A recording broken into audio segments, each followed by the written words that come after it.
Well, the debate over illegal immigration and whether U.S. taxpayers owe illegal immigrants rights and services usually reserved for citizens will continue in 2020. Several new laws are going to go into effect on both coasts at midnight. California is going to give everyone in the state access to health care regardless of immigration status. And New York and New Jersey are going to be issuing driver's licenses to illegal immigrants. Joining us now is acting former ICE Director Tom Homan. Great to see you, Tom. So what kind of impact do you think these laws are going to have on law enforcement? Well, look, my concern is they're normalizing bad behavior. They're normalizing illegal behavior. I mean, getting a driver's license is supposed to be a privilege. And in my op-ed, I said that the left said, well, this is a win for the immigrant community. No, it's not. It's a win for the illegal immigrant community because legal immigrants can already get a driver's license. And I've said, look, when I first became ICE Director 2 years ago, I said this. I talk about hate for it, but it's truth. If you choose to enter this country illegally in violation of federal law, you're not supposed to be comfortable. You're supposed to be looking over your shoulder. We can't reward you with giving you privileges. If I speed down the highway 100 miles an hour, I'm worried I'm getting a ticket. If I lie on my taxes, I'm worried I'm getting audited. When you enter this country illegally in violation of the law, you're supposed to be uncomfortable. We're not supposed to reward that. Tom, it's Jonathan Honig. Thank you for being with us, and Happy New Year. It was reported this afternoon in Axios and other places that the Trump winery has actually fired 7 undocumented workers. You mentioned rewarding, quote-unquote, bad behavior. Does it surprise you that, given all that he's talked about with illegal immigrants, that there's undocumented people working at Trump's winery? Well, look, I did worksite enforcement operations for 3 decades. Many times employers don't know they're illegal because they present fraudulent documents. And a lot of the social security cards and driver's licenses from different states, they look real, but they're not. It's hard for an expert to tell. Which is, getting back to driver's licenses, that's why DMV employees in New York sued, because they don't know what an El Salvadorian birth certificate looks like. They don't know what a Guatemalan or Mexican matriculate card looks like. So we don't know who these people are that come in and get these driver's licenses. Kevin?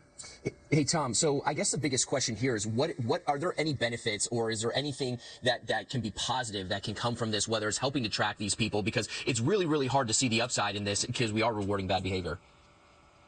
What I would do if I was ICE, well, first of all, DOJ needs to sue New York because I think this law is a violation of Title VIII, where it says you can't no jurisdiction create some program or policy that you prevent employees from sharing immigration information. The New York law says you can't share this information with ICE. So I think DOJ needs to sue. Now, if let's say they don't beat the driver's license, then ICE needs access to that database, and we'll use the addresses to look for them. And we'll just use that as a data mine. But DOJ needs to sue. They need to take the driver's license away. Again, we don't know who these people are. And look, I read in the newspaper article today, what's going to help them get jobs? They're not supposed to work. They're in the country illegally. Yeah. So there's nothing good about this law. Nothing.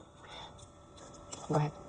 Hi, Tom. This is John Burnett. If I was someone in a foreign country and I heard that you're giving away driver's licenses, I have free health care, you know what? I'd be trying to make my way on foot, land, boat, anyway, whatever resources I can use to get here, I would actually try to take advantage of it. So it's going to put a burden on law enforcement, but it's also going to put a burden on our social safety net. When you look at New York and California, we're experiencing a homeless crisis. This is going to actually put a burden on the housing. It's going to put a burden on our social programs like health care and Social Security, things of that nature. So what do you propose in terms of our reaction, in terms of the electorate?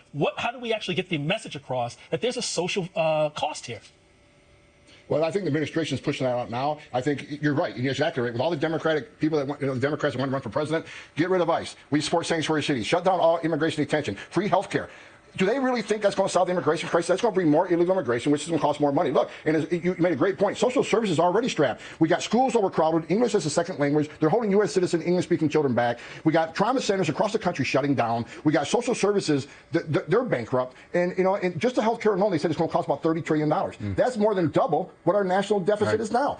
And I said in another show, and I may talk about heat for it, this country will collapse. And it will. We cannot take care of the rest of the world. Who's going to pay for this? Tom, it seems as though in California, I think they've been for a couple of years now, maybe 3 or 4 years, issuing driver's licenses to people there illegally, and that has raised concerns about voter fraud because there's a very simple route between applying for a driver's license and getting on the voter registration rolls. Have you any data, or have you seen evidence that that is exactly what has transpired in California?